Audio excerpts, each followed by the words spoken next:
Hello and welcome back to Homeschool Together, touring the world, kindergarten study. We're going to be doing our review this week of the Native Americans. It was a shorter week than the last few weeks. Yeah. We've been combining our Build Your Library with our Torchlight curriculums for the kindergarten studies, around the world study. And this week was a shortened week. It was kind of a condensed week. Right. This was a single week. So we did 2 weeks on Canada, 2 weeks on the United States, and then this is a single week on Native peoples. We tended to focus more onto Native Americans as opposed to First Nations in Canada, since we did some of that in our Canadian study. Yeah, it was almost an overlap of these few. Well, and the reason is because Build Your Library actually includes Native peoples with their Canada and some Native peoples with their United States as well. So for this week, we decided just to focus on Native peoples for the United States this week. Yeah, so it's a little bit more of a pared down week, but let's get into it. Yeah. We'll start with our encyclopedia, our spine. So Right. We have a wonderful National Geographic book. Now we've purchased this, and we actually recommend you to purchase this book I would definitely because buy I this think book. it has longevity just beyond this 1 week. It has longevity for long into the future. Anytime any Native peoples comes up in the next few years. I mean, absolutely this could great. go all the way through high school. Absolutely. This is not an early elementary book. This is a regular encyclopedia. I'd heard such good things about it. Yeah. We used this the entire week. Every book that we read, we took a look at the tribe that the author was a part of, and we looked it up in this book. As you can see, it's got these wonderful pictures. So basically the book is broken up into about 7 or 8 sections, and it covers both United States, Canada, I think a little bit into Mexico. And you pick what we recommend you to do because it is such a broad topic and there are so many tribes to study. We really recommend you to focus on your local area. And for us, that would be the Pacific Northwest. And that's what we did. And we focused on our tribes. And specifically, even within the Pacific Northwest, there's innumerable number of tribes. And so we really focused on the ones that were kind of right in our backyard. And so for us, that was the Stillaguamish, the Squamish, and a little bit of the Snoqualmie that would be a little bit to the south of us. We were able to read these beautiful. They lay out basically a 1-page kind of local history, what things they do, what type of foods they eat, what type of art that they do. If there was something famous that happened in the history of the tribe, it talks about it. It's a really short page, and so as we did our local tribes, and then for every book that we read, picture book, we looked at that author's location and we found the tribe and we read a little bit about the tribe, and that gave it a little bit more context for our learner. Beyond just the picture book, we could say, oh, this is a Cherokee author, or the books we read were beyond our local region. We were not able to localize to that level. That would be pretty amazing if we could. But there were a lot of books that we brought in, and those local tribes, we tried to then find them in the book. So we used that as a spine. It was really helpful. I think it was really compelling. It gives a nice timeline too of when they came across Alaska down into Canada, and then how they move through and spread out, and kind of like a condensed history. It's challenging subject matter at times for a 5 or 6-year-old, so we had to kind of prune that down a little bit and make that a little bit more understandable to her. But I think it was very successful, and so we really recommend that book as I think we're definitely going to be coming back to that book. We did use the Eyewitness North American Indian book with that, which just gave some more pictures and things, which we love eyewitness books, and so we recommend that as a good one to get to. But this book, I think you'll just use it years in the future, because basically you're studying imagine you're studying a whole bunch of countries at once. Yeah. It was just, it's such a, when you actually delve into it, a week was not nearly enough to talk about it. We brought up a similar idea last week when we did the U.S. review, and we talked about, there's so many states, there's so many regions in the U.S. It's such a broad place. Really focusing on your local region is maybe something very helpful, and then a smattering of other places, big cities, big states, things that maybe come up in pop culture and things like that. Big landscapes. Big landscapes. And so we're going to go through a number of books that we recommend. And these, I think we all recommend to get these at the library. I would say. Yeah, I think there's nothing that we recommend buying except for the big encyclopedia book. One of the great themes, I think, that came through all the books was this idea of family, and together, tradition, and all this type of stuff. So we'll go over a couple of them. First one, we'll actually go one by one here. First one was Fry Bread. Yeah, really playful art. I liked this one. We really loved this one. Yeah. This one is one of the highly recommended books, I think, on Torchlight, and it's got some really beautiful illustrations, and it talks about Fry bread is family, fry bread is tradition, and it gives a lot of good insight. It was a very, I don't know if a book can be cuddly, but we felt very cozy when we read this book. In the back there is a recipe for fry bread. So if fry bread's what you want to make with your learner for this week, you'll find a recipe in this book. And this was one of our learners' favorite books of the week. Well, she likes food, so I think that's probably it. So the next one, For Strawberries. I thought this one was really cool too. Really loved this book as a mom. It was very sweet. It's a Cherokee story, and it told the story of the very first strawberries. It was a husband and wife who were quarreling, and as she was walking away, the son was putting all these beautiful things in front of her path to get her to stop and talk to her husband. It was just sweet, and so it said whenever they see strawberries, they think of kindness and forgiveness to each other and stuff. So anyway, good messages. We really liked this. It was a sweet book. It is a sweet book, and I think there's a common theme through a lot of the books. If they're not talking about family or traditions, there's some origin stories that came through, and we'll talk about one towards the end. Actually, this next one up. But they do cover a lot of origin stories, and I noticed the strawberry story actually came through in a couple books. So even though they're not, there were different tribes that actually covered the same story, but they did a little bit different wrinkles. There was a couple, how we discovered fire or the light, and they were different. And it was funny because we read multiple of them, and they were a little different. Our learner was like, "Well, Daddy, wait a minute. The other story said it was this way. It wasn't the raven. It was the spider in this one." And so it was kind of interesting. So nice wrinkles to see when you're actually covering a lot of literature. So this one I think is in Torchlight, Maine. This is called "We Are Grateful," or the word. It gives the actual pronunciation of the words in this book, and we struggled with it a little bit. They give you the phonetic spellings of some of the native words. Ojeli Heliga. Very good. We are grateful, and our daughter helped us throughout it. It's got some really nice pictures in it, and it talks about all the seasons and what they're grateful for with traditions and things. This was really good. This did include reference to the Trail of Tears. We didn't go into it in super depth because we have a 5-year-old, but we did talk to her about how they were here first and how settlers came in and displaced them, and we tried to get some of those concepts across, but that did come up a bit in this book. So be aware, maybe have something that you're prepared to say, because it definitely was mentioned in this book. Absolutely. Next one is 13 Moons on a Turtle's Back. I really liked this book a lot. So this is a Build Your Library book from the previous edition. This is not in the newer edition, but I already had it, and we actually our learner really enjoyed it. On the side. Yes, we own this one. Yeah, we own this one. That's how you can tell. This one, every page tells a story of a different moon, and you can actually study the moon phases with your learner. It's a good blend if you want to do a little bit of astronomy with the stories. And I thought the stories were really good, and also the artwork is really nice.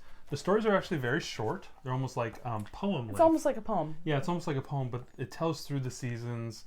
It tells a lot about it.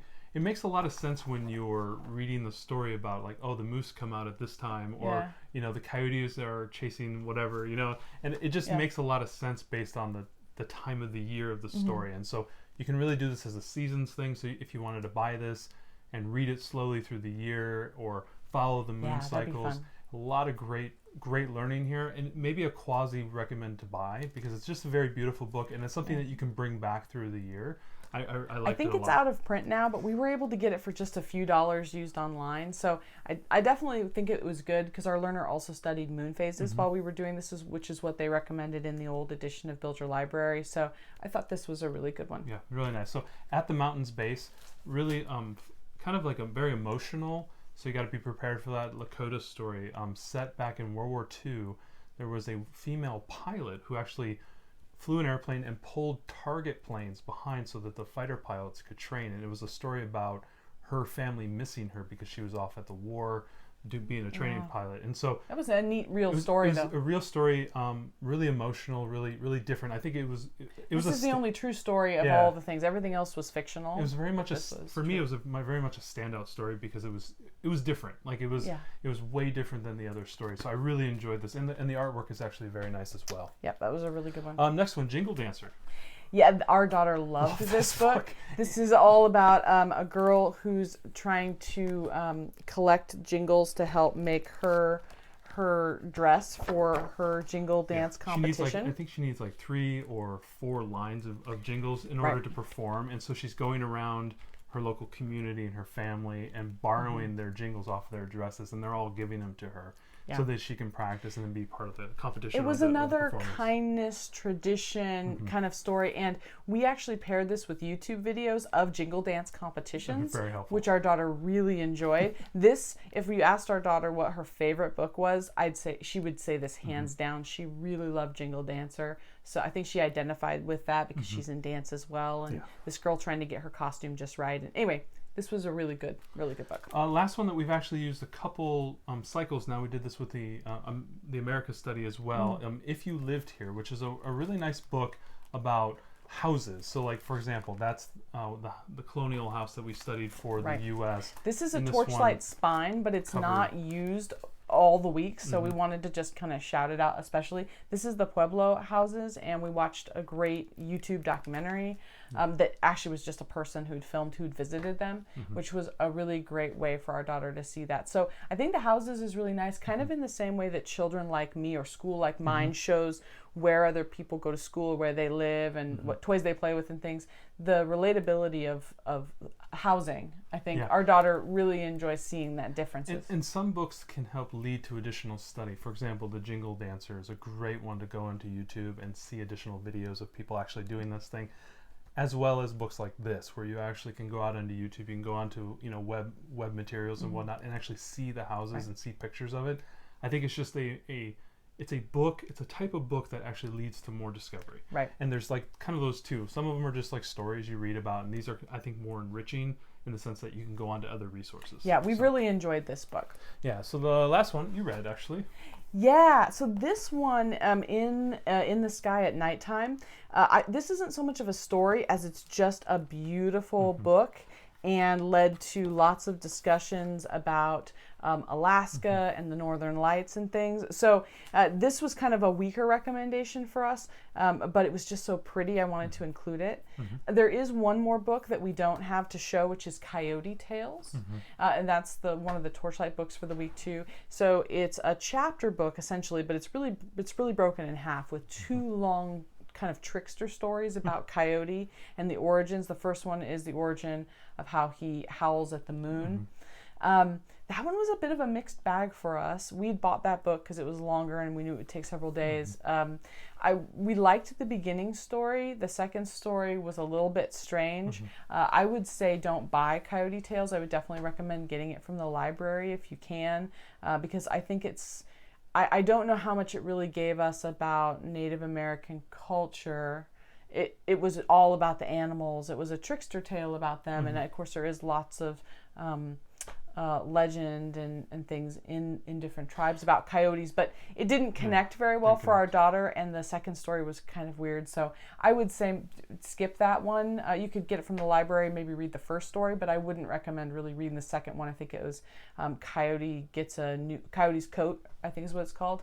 I would probably skip that one. It was a little bit strange. Yeah, okay. Next, when we move on from books, we want to talk a little bit about the kitchen. We always like to incorporate food and cooking and all that type of stuff. And we've been using the Around the World Cooking Classroom. Yeah, so it's Cooking Class Global Feast, which is the cookbook recommended for Build Your Library. The one for Torchlight is Cultured Chef Volumes 1 and 2. I think Volume 2 is the one that you get free when you sign up and you buy the Torchlight curriculum. We didn't decide to buy Volume 1 after looking through Volume 2. One of the things we noticed about it, while with every recipe, it gives a little bit of a background paragraph about why that recipe is important to that culture, which I think is great. However, it's all textual based, the cookbook, from what I could see, with Volume 2. And so there wasn't anything for our kindergartner to really enjoy. There's no jazzy pictures or anything. Jazzy pictures. But so we decided to skip that book. In this case, whenever it's brought up, we find it's just a substitute recipe. So we made cornmeal griddle cakes. We could have made fry bread. Yeah, they were good. We could have made fry bread from the book, but we already made bannock bread the previous weeks in Canada, and that was another fried bread. And we wanted our daughters to have something that they could actually cook. Our 5-year-old actually was able to flip the griddle cakes and cook them herself.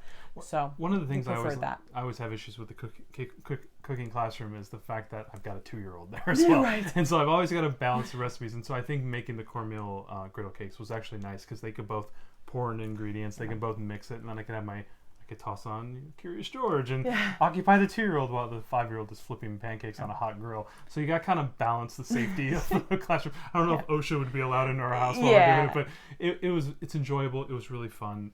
Also, if you make enough of them, you got breakfast for a couple days. It's always nice. It was tasty, and it was the same complexity as pancakes. So it was an online recipe, and we'll link it down in the notes so you can take a look. Yeah, they were big fans of it. Let's talk about a little bit about media. So we watched a movie and a little bit of a TV show. So the first one we watched was on Disney Plus. Right. We're big. I was very anti Disney Plus at the beginning, but now I'm very pro Disney Plus. Disney Plus has such great stuff. They have such good stuff. We watched Squanto. Right, Squanto: A Warrior's Tale, which was from 1994 or 5. It's definitely a 90s movie. So this is a story about the capture of Squanto. He's taken to England. This is in the early 1600s, something like that. He comes back, and it ends with the story of the first Thanksgiving. So, disclaimer, this is in no way historically accurate. The first Thanksgiving stuff, and I know that that's very controversial. That was only at the very, very end. It was like the last 2 minutes of the movie. The rest of it was not historically accurate at all. We looked it up afterwards, and we just talked to our learner about how this was not historically accurate. However, there were not any other movies that we could find that were about Native Americans that were made for kids and families. But if you know of any that we might have missed, put them in the definitely let us know. We're we couldn't find anything, but there was plenty of like documentaries and things on current tribes and on history of things, but we didn't find anything that was actually for kids and families. And she very much enjoyed it. We enjoyed it as a family, even though it was not historically accurate. And the first thing we did was go and look at the Wikipedia and talk all about how it was historically inaccurate. The one that our daughter liked to watch even on her own was Molly of Denali, which is about a native girl and her family living in Alaska. It's on PBS Kids, and you can get the PBS Kids app for your Roku or watch it on your tablet or your phone. It's free. And they've got plenty of episodes on there, and she absolutely loved it. So for kid watch on own, Molly of Denali was awesome, and then as a family we watched Squanto. So let's talk about the main book. So when we combine these two curriculums, one of the challenges that you have is stitching together the weeks and then the books, right. And there's a lot of like complexity there, and we have a great podcast where we talked a lot about the challenges, and Ariel goes way into that. So definitely check that out in the show notes. We'll make sure to link that, and you can listen to our podcast on that. But what did you do with changing the chapter books this week? Right. So the chapter books for Build Your Library, they're all in order. And the problem is that chapter books will span multiple weeks sometimes. So with Torchlight, because we're placing it out of its order to follow with the Build Your Library countries, it means stuff is all discombobulated. So this week we were supposed to read like the third book in the Mercy Watson series. Well, our child would not stand for starting with the third book. We must start at the first book. So I did rework all of the books, focusing on what books tied to certain countries.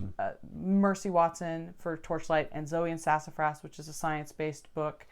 Those don't have anything to do with the specific countries. And those were the two you did this week. Right, I did the first Mercy Watson and the first Zoe and Sassafras book, Dragons and Marshmallows. So Mercy Watson to the Rescue and Dragons and Marshmallows, Zoe and Sassafras were the two that we did this week. Those don't have anything to do with the country. So when I did this whole order, I did a spreadsheet. I put all of the books in, and I color coded the ones that had to be those weeks, so that they matched with the countries. And then for the rest, I tried to get them in order of the series so that we didn't have to hop around. So anyway, those are what we did. We're not going to talk too much about them because there's 6 books in each series. We want to really just like get through the series, and then we'll talk about it. We're going to do a full review, maybe a whole separate episode just on those books alone. Right. We have a couple book reviews down in our channel. Definitely check those out. We're going to be adding more over time. As we make our way through a lot of these books, we're going to be doing a lot of single standalone book reviews. So hopefully you can enjoy We did enjoy the ones that we read, but it's not enough for us to talk about how we like the whole series and whether or not you should get it. They were both very good, and she liked them, so we're going to continue with them, obviously. Right. So stay tuned. Stay tuned. We'll have more content for that. Right. Last thing we did is a lot of YouTube. One of the great things is a lot of the Native American stuff, it's very visual. You know, whether you're looking at, for us, we were looking at dancing. We looked at totem pole construction here in the Pacific Northwest. Watched a lot of great videos of that. You could not get that in the book. So I think that culture comes through a lot better in a video format, a lot of picture stuff. we enjoyed that. And so Right. what did you do with, you went off on some YouTube death spirals on your own. Yeah, we did. So we watched a lot of powwow videos, and we watched Jingle Dancer competitions. We watched the music that they had. We watched about how they made the costuming for some of that. We watched about dugout canoes. We really just kind of went on. You watched about totem poles. So I would say leverage YouTube, probably preview some of the videos beforehand and pick out some really good ones that you think will apply to your child. Our daughter loves dance and everything, so like jingle dancing was right up her alley. But if you have a learner that has different interests, maybe find something that you can dovetail in that he or she might be really interested in. Look up those videos and see if you can't get a playlist ready, because I think that our learners' favorite time of this week was all of the YouTube videos that we did. Absolutely. So thank you so much. We run a podcast, Homeschool Together. If you check that out we have it on our feed, but you also can subscribe to it on your podcast, whatever app you enjoy. If you enjoy these videos, feel free to subscribe below, leave comments. We're always here to answer questions. Right. If you want, head over onto all of our social media, whichever one suits you best. Follow us there and leave a comment. Ariel will do all the hard work and answer you. I'll try. So I'm Matt, that's Ariel, that's Grogu, and thank you so much. We're heading off to Mexico next week, so we're looking forward to it.